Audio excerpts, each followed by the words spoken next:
So colonoscopy is the best test that we have to find growths in the colon called polyps, some of which are precancerous. Those are called adenomas, to prevent colon cancer.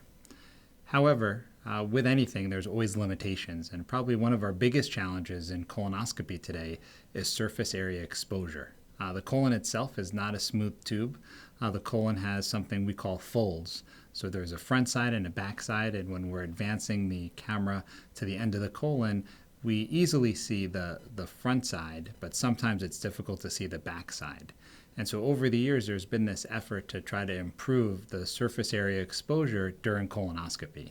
And there have been optical techniques, and most recently, over the last several years, there's been an effort with mechanical enhancements. And one of these mechanical enhancements is the GI colonoscope.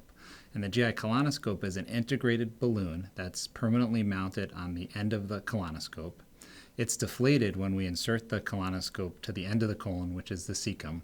When the balloon is inflated at the cecum, the scope is slowly pulled back, and what the balloon is doing is it's engaging the colon wall, and it does it in a way to flatten those folds, so the colon does look temporarily smooth.